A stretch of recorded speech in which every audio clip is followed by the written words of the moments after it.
The grand meeting hall of Station Harmony glittered with the soft blue light of its crystalline walls. Ambassador Kate Miller adjusted her formal uniform one last time before entering. This was her moment. After years of careful work, humans would finally join the Ellerin Alliance as full members.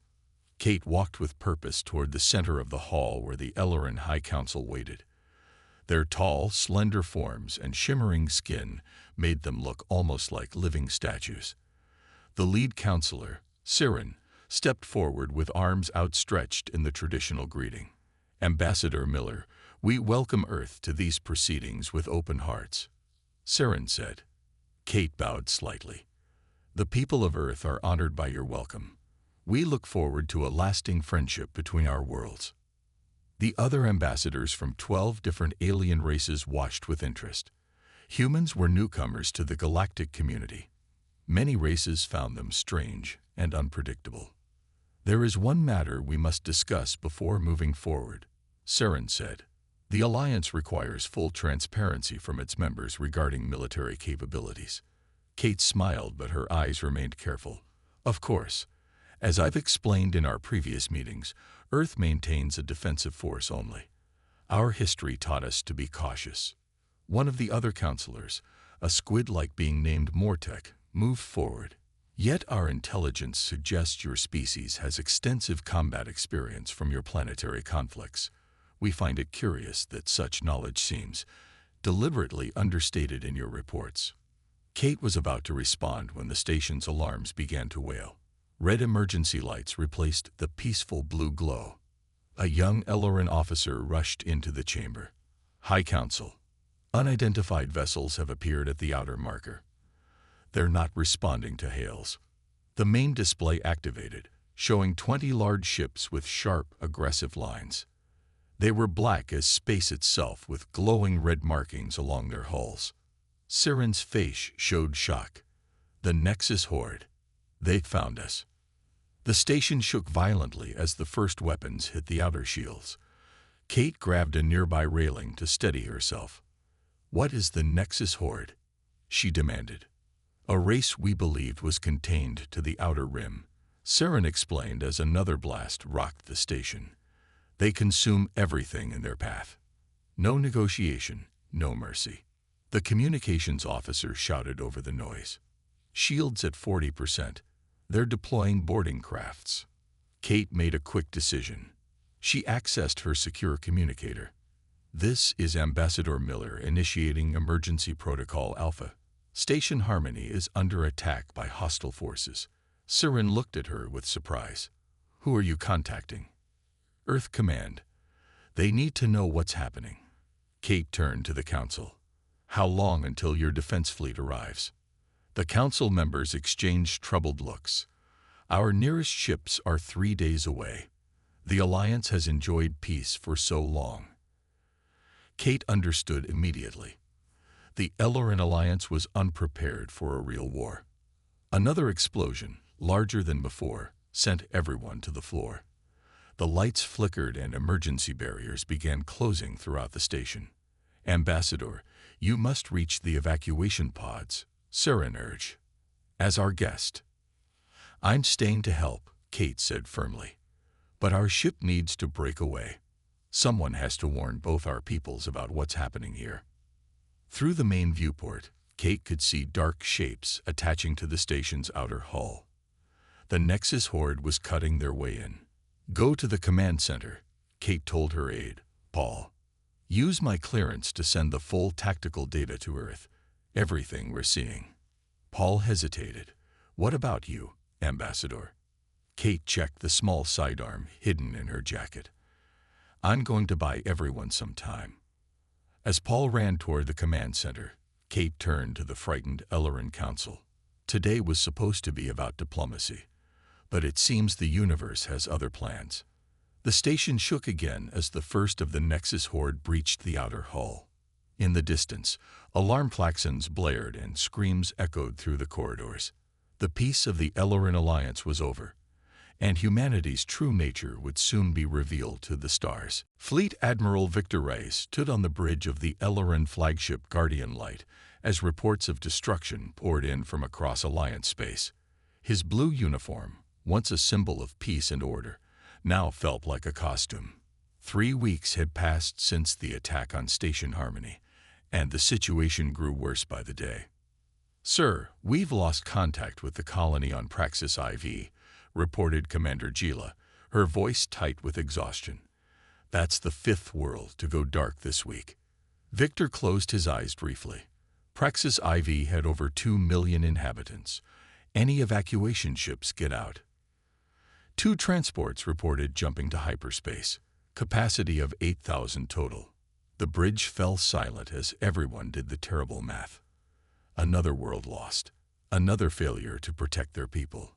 "The Horde's advance is accelerating," said Tactical Officer Zarin, adjusting the main display to show a map of Alliance territory. Red areas marked conquered space. Nearly a third of the map glowed red now. "They're not just destroying our military assets. They're establishing control over our worlds." Victor studied the display. "They're being strategic. This isn't mindless destruction. The Horde is systematically dismantling our defense network before we can organize." "Admiral," Commander Gela said hesitantly, "what about the humans?" Ambassador Miller sent a warning to Earth before Station Harmony fell. "Surely they must be preparing to help us."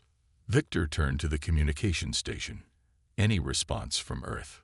The communications officer shook her head. "Only automated diplomatic acknowledgments. They express deep concern, but have announced no military action." Disappointment rippled through the bridge. The humans had seemed so promising as allies. "We can't wait for others to save us," Victor said firmly. "Prepare the fleet for our stand at Callum Prime. If we can hold that system, we protect access to the core worlds." The officers nodded and returned to their stations. Victor moved to the viewport, staring out at the assembled Ellerin ships. Once, this fleet had been a ceremonial force, designed for parades and peacekeeping. Now it was all that stood between billions of lives and the advancing Horde. Far from the flagship, on the colony world of Tanis, Jack Carter ducked into the shadow of a collapsed building as Horde patrol ships screamed overhead. The human intelligence officer had been stationed with the Alliance for 3 years, posing as a cultural exchange advisor. Now he was running for his life alongside the colonists. Jack checked his concealed transmitter. The signal was still clean. He quickly typed his daily report. "Horde forces estimated at 50,000 on TANIS. Civilian processing campus estabilized. Prisoners being loaded onto transport ships. Destination unknown. Horde technology, QNFIRMD superior to Alliance standard. Requesting immediate extraction or assistance." He sent the encrypted message directly to Earth Command, bypassing the official Alliance channels. Jack knew the Alliance communications were compromised. He also knew something the Ellerins didn't. Earth had been preparing for a threat like this for generations. Jack pulled a small photo from his pocket. His wife Lily and their daughter Emma smiled back at him. They thought he was a diplomatic aide. He wondered if they would ever know the truth of what he'd seen here. A child's cry caught his attention. Across the rubble-filled street, a young Ellerin girl was searching through the remains of what had been her home. A Horde patrol was turning the corner less than a block away. Jack knew what his orders were. Observe. Report. Do not engage. Do not reveal human capabilities. He also knew what was right.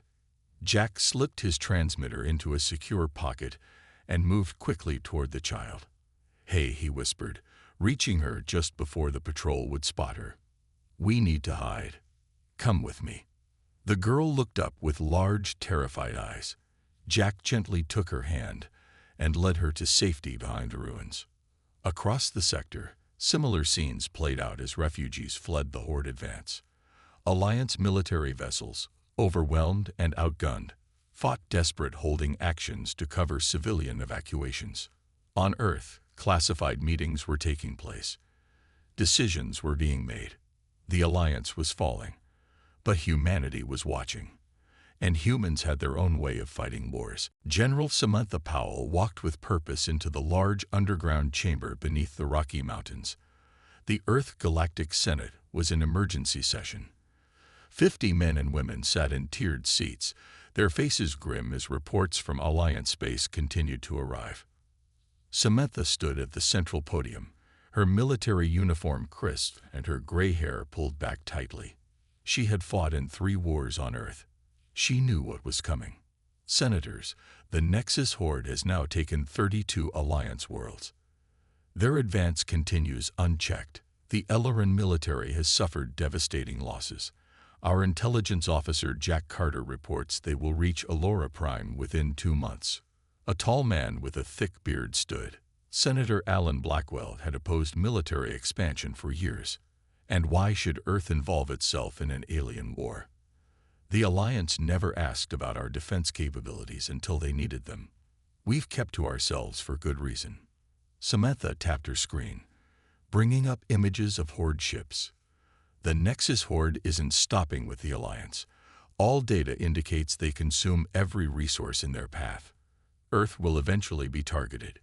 Better to fight them now, alongside allies, than alone later. President Chris Winters, a man with kind eyes but a steel resolve, spoke next. What do you propose, General? Samantha straightened.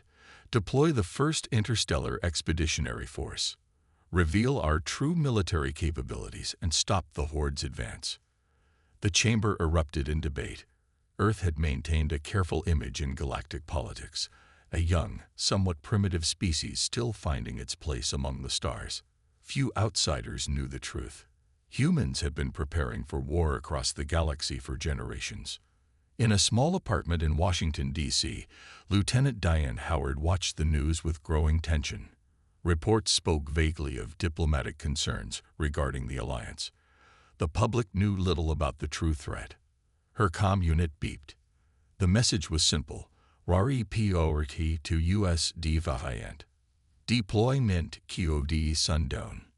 Diane's breath caught. Sundown meant active combat deployment. After years of training and simulation, it was finally happening. She looked around her apartment. The books, the plants, the photos of family. She might never see any of it again. With practiced efficiency, she packed her deployment bag and changed into her uniform. The dark blue fabric with silver trim had never felt so significant. As she fastened the final button, her doorbell rang. A young officer stood outside. Lieutenant Howard, transport is waiting. The drive to Andrews Spaceport was quiet. Diane watched as the city slipped away, replaced by the high-security fences of the military installation. What had once been an Air Force base now housed the first line of Earth's space defense. The port was alive with activity. Soldiers, technicians, and support personnel moved with purpose. Transport ships rose continuously into the night sky. Earth was mobilizing for war. Colonel Frank Morris spotted Diane as she cleared security. Howard, good to see you. You're assigned to my command on the Defiant. Diane saluted. Sir, what's our mission? Frank looked around before leading her to a quieter area. You're cleared for full briefing. We're deploying to the Elleran colony world New Horizon. The Horde will hit it in approximately 10 days. We'll be waiting for them. The 75th Orbital Drop Battalion is going in first. Frank nodded. That's right. First combat drop in human history against an alien enemy. Through the large windows, Diane could see the massive form of the U.S. Defiant in the distance. The warship was unlike anything the Alliance had ever seen, built not for peaceful exploration, but for combat. Its dark hull bristled with weapon systems, disguised as scientific equipment. Earth had shown the galaxy only what it wanted them to see. Across Earth, similar scenes played out as dormant bases activated. Bunkers opened. Weapon systems long hidden were brought online. Soldiers said goodbye to families without being able to explain where they were going or why. In the presidential office, Chris Winters signed the final authorization for deployment. The document was simple. Authorization for the defense of Earth's interests beyond our solar system. Are we doing the right thing? he asked his advisors. General Powell stood by the window, watching the ships rose into the night sky. "We're doing the necessary thing, Mr. President. Humanity has always understood something the Alliance never did." "What's that?" "Peace is a luxury bought with the capacity for terrible violence, and humanity has been banking that capacity for centuries." The U.S. Defiant dropped out of hyperspace at the edge of the New Horizons system. The bridge was silent as the crew took in the scene before them. 3 Ellerin defense ships drifted in broken pieces. The colony's orbital station burned, atmosphere venting into space through massive holes torn in its hull. Captain Greg Summers leaned forward in his command chair. "Status of the colony?" "Still there, sir," replied the sensor officer. "Ground defenses are active but weakening. Horde ships in low orbit. They're beginning landing operations." Behind the Defiant, 12 more human warships emerged from hyperspace. Each was sleek, dark, and built for one purpose: war. The ships moved with practiced precision, forming a battle group that no human civilian had ever seen. This was humanity's true face, hidden for decades behind diplomatic smiles. In the drop bay of the Defiant, Colonel Frank Morris addressed the 75th Orbital Drop Battalion. Soldiers in powered armor stood in neat rows, weapons ready. Their armor was unlike anything seen in the galaxy before, not the bright ceremonial armor of the Alliance, but dark, functional, and deadly. "Men and women of the 75th, Frank said, his voice calm. "In 5 minutes we drop onto New Horizon. This is what we've trained for. The Ellerin colonists don't know we're coming. The Horde doesn't know we exist. Let's keep the element of surprise as long as possible." Lieutenant Diane Howard checked her armor systems one last time. The neural interface hummed as it synchronized with her thoughts. With a mental command, her helmet closed over her face, sealing with a hiss. Around her, 300 soldiers did the same. On the bridge, Captain Summers watched as the human fleet engaged the Horde ships. "Fire main batteries. Target their engine cores." The Defiant shuddered as its weapons fired for the first time in actual combat. Energy beams, far more powerful than anything the Alliance possessed, cut through the first Horde ship like it was paper. The alien vessel exploded in a ball of flame. The Horde responded quickly. Their ships turned from the colony, focusing on the new threat. Red energy bolts flashed toward the human fleet. "Evasive pattern Delta," Greg ordered. "Deploy countermeasures." The human ships moved with surprising agility for their size, breaking formation and making themselves harder targets. Several shots still connected. The Defiant shook violently. "Shields holding at 80%, reported the tactical officer. "Their weapons are strong, but not insurmountable." Greg nodded. "Launch the drop pods. Get our people on the ground." In the drop bay, Frank felt the ship shudder under enemy fire. "Looks like they know we're here now," he said to his troops. "Time to introduce ourselves properly." The floor opened beneath them, and 300 drop pods shot toward the planet below. Each contained a single human soldier in powered armor. As they fell through the atmosphere, the pods heated to glowing red but remained intact. Diane watched through her pod's viewport as the ground rushed up to meet her. The neural interface fed her tactical data. Horde forces concentrated in 3 main landing zones around the colony's central hub. Her pod adjusted course slightly, aiming for the closest concentration. With a thunderous impact, the pods crashed into the planet's surface. The doors blew outward, and human soldiers emerged, weapons ready. Diane's armored boots hit the dirt of an alien world. Through smoke and dust, she saw the insect-like forms of the Nexus Horde turning toward the new threat. They were tall, with chitinous armor and multiple limbs, ending in what looked like natural weapons. The battlefield erupted with the sound of human weapons. Plasma rifles, railguns, and explosive rounds to pour into the Horde forces. The aliens, accustomed to facing the lighter weapons of the Alliance, fell in droves. Dr. Lisa Bennett watched the battle from the Defiance Science Lab. As a xenobiologist, her job was to study the enemy.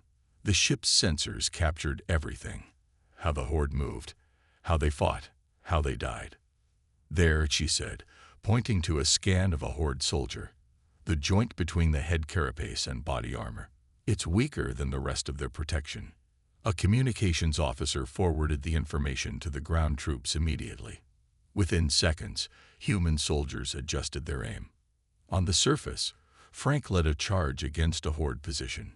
His powered armor enhanced his strength and speed to superhuman levels. He crashed into the alien line like a bulldozer, sending Horde soldiers flying. The few Eloran defenders watched in awe as the humans fought with a ferocity they had never witnessed before. These were not the polite diplomats they had met in peace talks.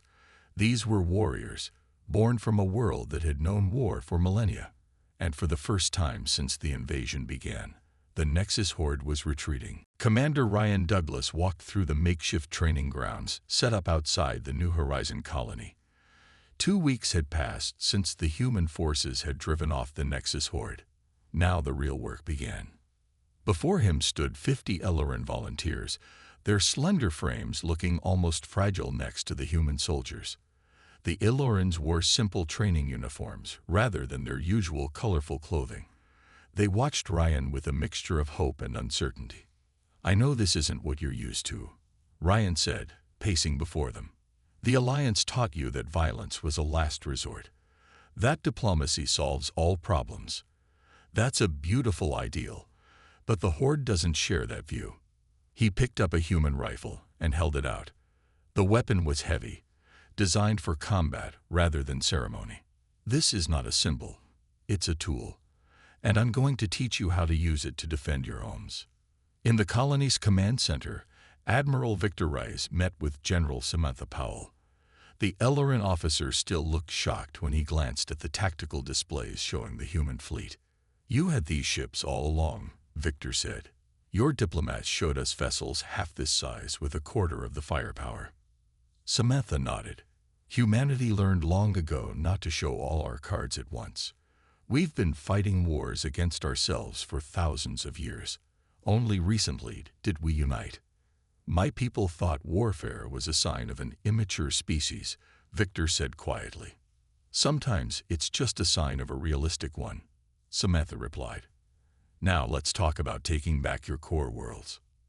In the medical wing, Sergeant Maria Ortiz sat beside an injured Eloran soldier named Havoc.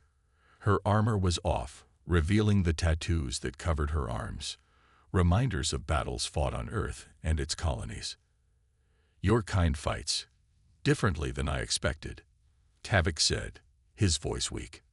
Maria smiled slightly. "How so?" "You don't retreat when wounded. You fight harder." Tavik looked at his bandaged arm. "When I was hit, my first instinct was to fall back." "That's the smart move usually," Maria said. "But humans have a saying, the wounded animal fights the hardest. We're stubborn that way." Tavik studied her face. "Is it true you volunteered to come here? To fight for people you barely know?" Maria looked out the window at the human and Eloran troops training together. "We volunteered to fight the Horde. Helping your people is a bonus." Across the settlement, human engineers worked alongside Eloran technicians to upgrade the colony's defenses. Human weapons were installed on Eloran structures. The elegant alien architecture now bristled with deadly hardware. Lieutenant Diane Howard supervised a group installing new sensor arrays. Her armor was scratched and scorched from the battle, but she hadn't taken time to repair it yet. There was too much work to do. "The Horde will be back," she told the Eloran technician beside her. "They've never faced defeat before. Their next attack will be stronger." "How can you be so calm about it?" the technician asked. Diane checked a power connection before answering. "Because now we're ready for them. And we faced worse odds on Earth." The U.S. Defiant orbited above, its sensors scanning deep into Horde territory. Captain Greg Summers reviewed the data with his officers. The enemy was regrouping, pulling forces from other conquered worlds to deal with the human threat. "They're adapting," Greg noted, "changing their tactics based on their losses here." "So will we," his executive officer replied. Greg nodded and opened a channel to the other human ships. All vessels, begin Operation Scattered Thunder. It's time to take the fight to them. The human fleet split into smaller groups, each heading for a different Horde-occupied world. The strategy was clear. Instead of defending, they would attack. Human warfare favored the offensive. In his quarters that night, Colonel Frank Morris recorded a message for his family back on Earth. He spoke of the battle, of the alliance with the Illyrians, of his pride in his soldiers. What he didn't say was that the real war was just beginning. News of humanity's victory at New Horizons spread through the surviving Alliance worlds. For the first time in months, the refugees had reason to hope. The stories grew with each telling. Tales of human soldiers in powered armor tearing through Horde forces, of warships that could match the enemy blow for blow. The quiet reserve humans that the galaxy had known were gone. In their place stood warriors, and the Nexus Horde was about to learn what that truly meant. Major Steve Phillips moved silently through the dark forest of Vega Station. 3 human soldiers and 2 Elloran scouts followed him, each step carefully placed to avoid making noise. Above them, the massive Horde shipyards filled the night sky. Stolen Alliance technology now built ships for the enemy. Steve raised his fist, signaling a halt. Less than 50 meters ahead, Horde guards patrolled the perimeter fence. Their insect-like forms moved with machine precision, weapons ready. "Remember," Steve whispered to his team, "we're not here to fight. Plant the beacons and get out. The fleet needs those targeting coordinates." One of the Illyrans, a former scientist named Krell, looked nervous. "There are more guards than intelligence suggested." Steve smiled behind his mask. "Plans rarely survive first contact with the enemy. We adapt." The small team split up, each member moving to a different section of the shipyard's perimeter. Steve checked his tactical display. 5 other teams were doing the same thing around the massive facility. Halfway across the sector, the U.S. Defiant led a battle group toward the Horde supply lines. Captain Greg Summers studied the sensor readings as his ships approached their target, a convoy of Horde vessels carrying resources from conquered worlds. "All ships, weapons hot," Greg ordered. "Hit them hard and fast." The human warships accelerated to attack speed. Unlike the ceremonial engagements the Alliance had been trained for, this was pure predatory warfare. No warnings, no demands for surrender. Just sudden, overwhelming violence. The Horde convoy broke formation as the first shots hit. Their escorts moved to defend, but they were outnumbered and outgunned. The battle lasted less than 10 minutes. "Assault teams, board the supply ships," Greg commanded. "Take anything useful and destroy the rest." Lieutenant Diane Howard led one of the boarding parties. Her armored boots echoed on the metal deck of the Horde vessel as her team secured the bridge. The alien crew had fought to the death rather than surrender. "Engineering team, what do we have?" Diane asked over the comm. "Fuel cells, weapons components, and something interesting," the reply came. "Looks like communication equipment. Dr. Bennett should see this." In her lab on the Defiant, Dr. Lisa Bennett worked without rest. The captured Horde technology and biological samples provided valuable insights. She studied the communication device brought from the supply ship with special interest. "It's more than just communications," she told Admiral Reyes and General Powell. "It's how they coordinate so effectively. The Horde has a hive-like command structure. If we can disrupt it." A day later, at Vega Station, the human fleet appeared in perfect formation. The targeting beacons placed by Major Phillips and the other infiltration teams allowed the ships to fire with pinpoint accuracy. The Horde shipyards erupted in balls of flame. Admiral Reyes watched from the bridge of his ship, now upgraded with human weapons. "Your tactics are brutal, but effective," he said to General Powell beside him. "This is how you fight when losing means extinction," she replied. "No half measures." As the smoke cleared, human and Elloran ground forces landed to secure the station. The Alliance finally had manufacturing capacity again. The tide was turning. On the way to their next target, Colonel Frank Morris received troubling news. He gathered his officers in the Defiance briefing room. "The Horde has deployed a new weapon on Cronus II," he said grimly. "Some kind of biological agent. The entire Ellerin population. They're gone." Silence fell over the room. Sergeant Maria Ortiz was the first to speak. "They're escalating because we're winning." Frank nodded. "The question is, how do we respond?" Back on the bridge, Captain Gregg reviewed Dr. Bennett's proposal. "A counter-agent that targets Horde biology. That crosses a line we've tried to maintain." "They crossed it first, sir," Diane said. "We can't fight with one hand tied behind our back." Gregg's face showed the weight of the decision. "Prepare the deployment. But I want on record that I consider this a last resort." As the fleet approached Elora Prime, human and Ellerin forces alike prepared for the largest battle yet. The Horde had consolidated their forces to defend the Alliance capital. Intelligence suggested the Horde Queen herself had taken residence in the Grand Council chambers. Major Phillips checked his weapons one last time before boarding the dropship. An Ellerin soldier approached him, wearing modified human armor. "Is it true?" the Ellerin asked. "Are we really going to take back our homeworld?" Steve nodded. "That's the plan. But plans change. The one thing that doesn't change is that we keep fighting until we win." The dropships launched, carrying the combined might of two species united by war. Humanity had brought its oldest skill to the stars, the ability to fight and win against all odds. And the galaxy would never be the same. Elora Prime burned. Once the jewel of the Alliance, the capital world now resembled a battlefield from humanity's darkest wars. Buildings that had stood for centuries lay in ruins. The elegant spires of the government district were broken fingers pointing accusingly at the sky. Colonel Frank Morris crouched behind a shattered wall, his armor scorched and dented from 3 days of continuous fighting. Beside him, the soldiers of the 75th Battalion looked equally battered. They had fought their way from the landing zone to the center of the capital city, block by bloody block. "Status report," Frank demanded over the secure channel. "Echo Company is pinned down in the Eastern District," came the reply. "The Horde has heavy weapons on the upper levels of the Science Academy. Delta and Foxtrot are making progress toward the Council chambers, but encountering stiff resistance."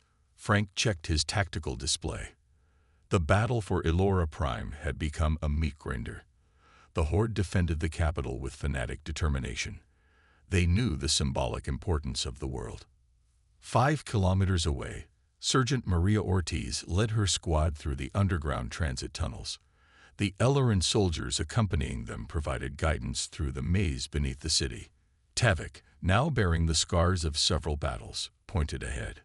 "These tunnels lead directly beneath the civilian shelters," he said.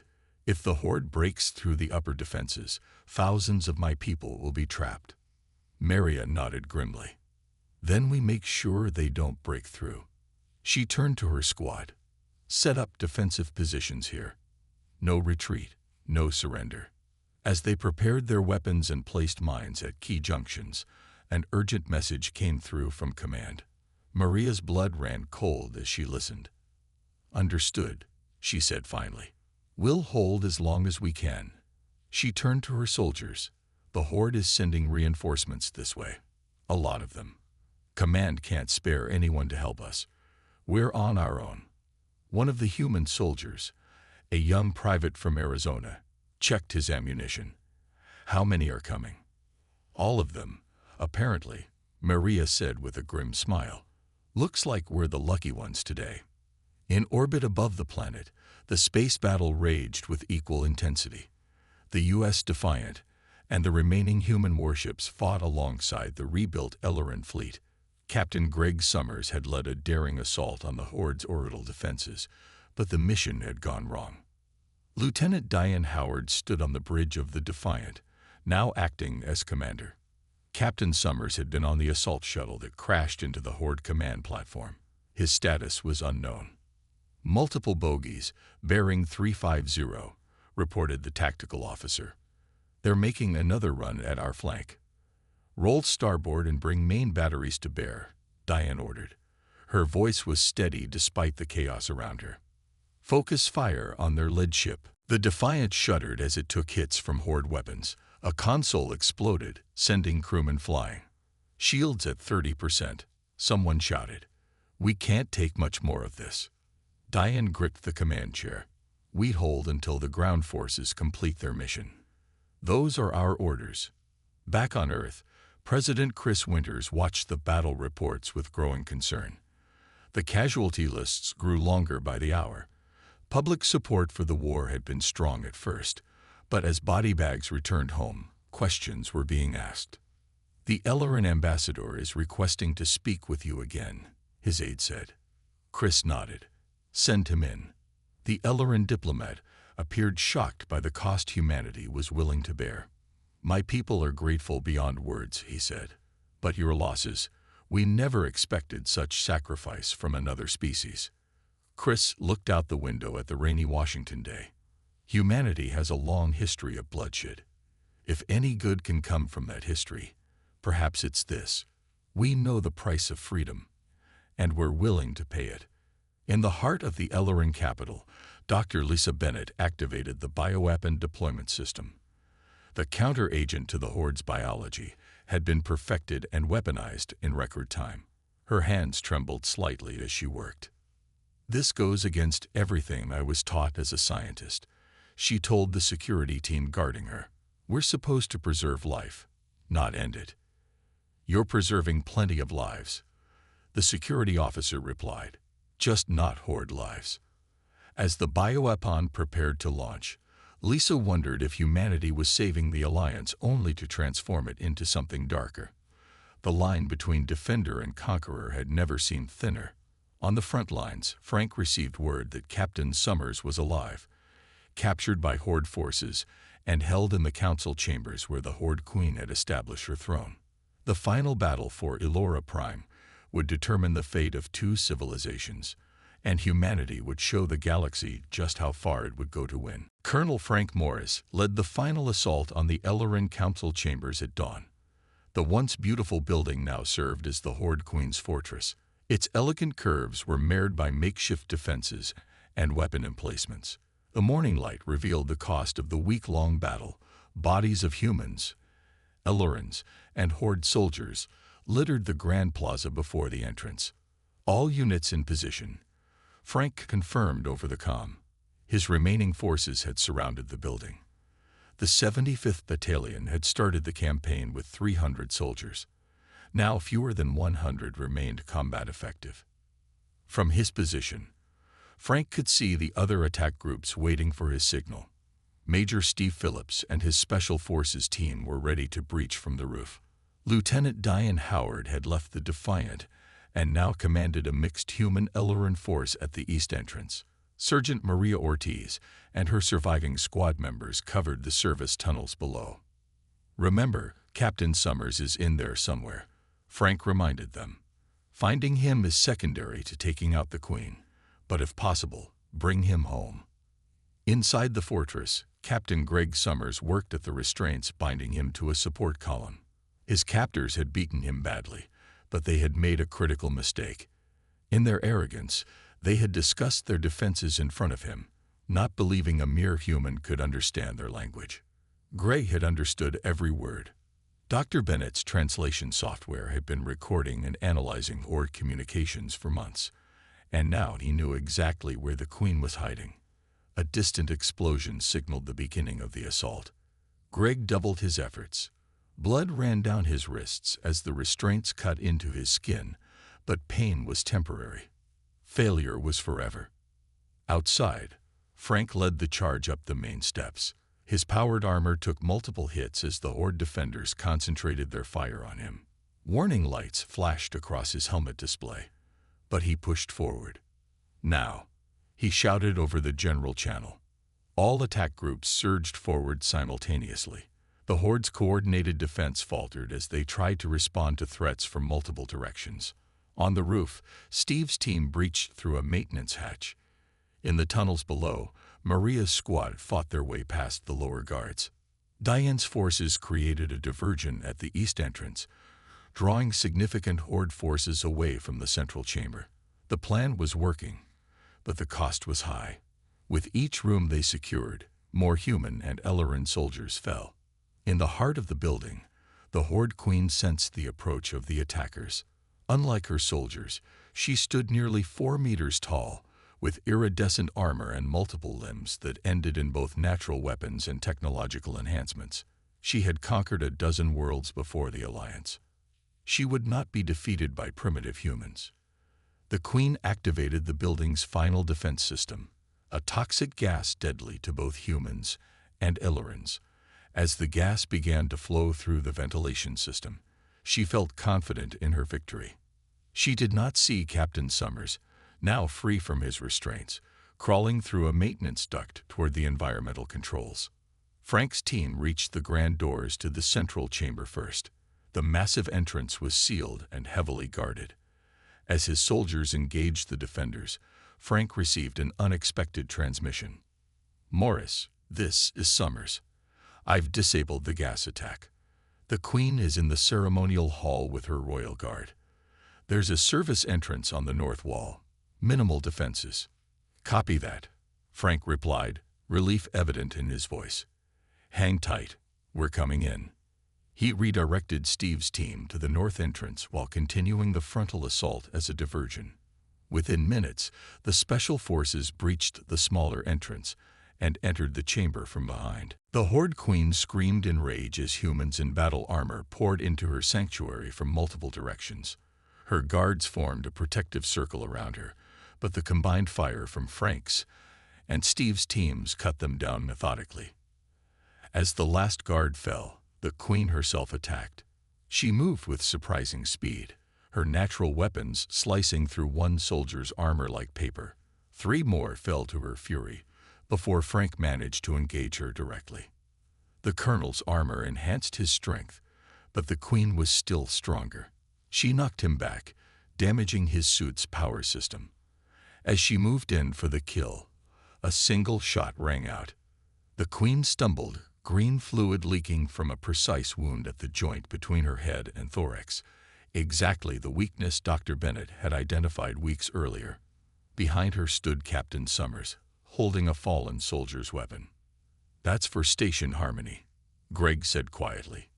The Queen collapsed, her multiple limbs twitching in death throes. Throughout the building, throughout the city, throughout the planet, the Horde soldiers felt their connection to their leader severed. Some fought on in confusion.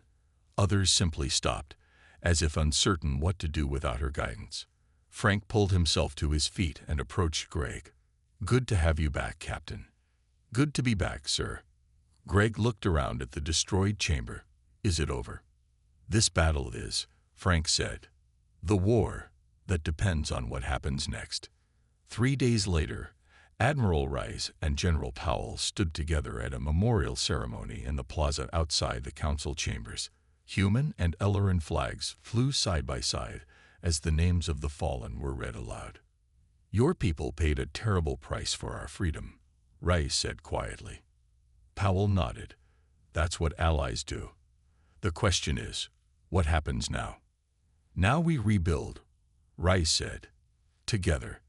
The Alliance will never forget what humanity did here." "And we'll never forget what it cost," Powell replied, watching as the surviving members of the 75th Battalion prepared for their journey home. They were changed by war, as soldiers always were. They had seen the worst the galaxy had to offer, and they had overcome it. As the human ships departed Elora Prime, news of their victory spread throughout the galaxy. The peaceful alliance had survived because humanity remembered how to fight. New threats would emerge someday, from the darkness between the stars. But when they came, they would find not one civilization, but 2, standing ready to defend what they had built together.